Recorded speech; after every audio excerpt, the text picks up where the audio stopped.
I'm really into architecture and construction, and I didn't even realize how much until I moved back to New York City, where I'm from California.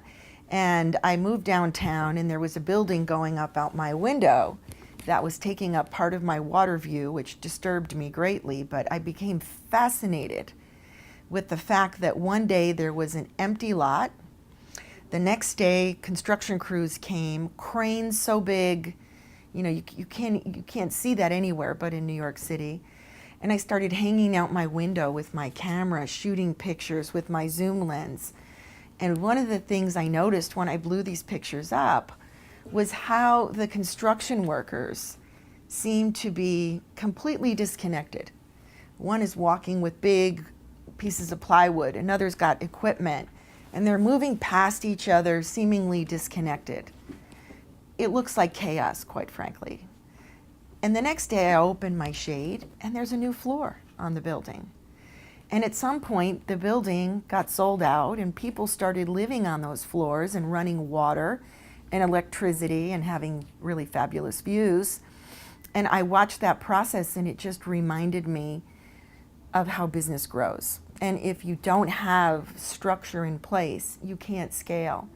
I love to cook, and I'm not a good baker. Baking is a science, cooking's more of an art. And maybe the two are fused, but when I'm making meatballs and I throw a little more garlic in, it's okay. When you're baking bread and you throw a little more baking soda in, it's not okay. So, you don't want to make a dozen loaves of bread until you get that one that's perfect. And it was the analogy that Blueprint was born from.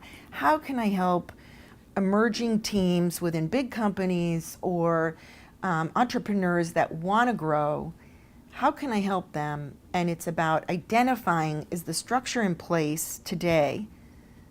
And if not, can we facilitate the change needed to scale and grow? And even within a sales team, each individual seller has their own little building they're trying to build. In many cases, they have different goals and different ways and strategies they might get their own tower built. But if they're not looking individually at where they're starting, where they want to go, and then testing little strategies to get there, they're going to have, some of this along the way. So I think the ride can be more pain-free, and that's what Blueprint's about. It's about helping people change so that they can grow.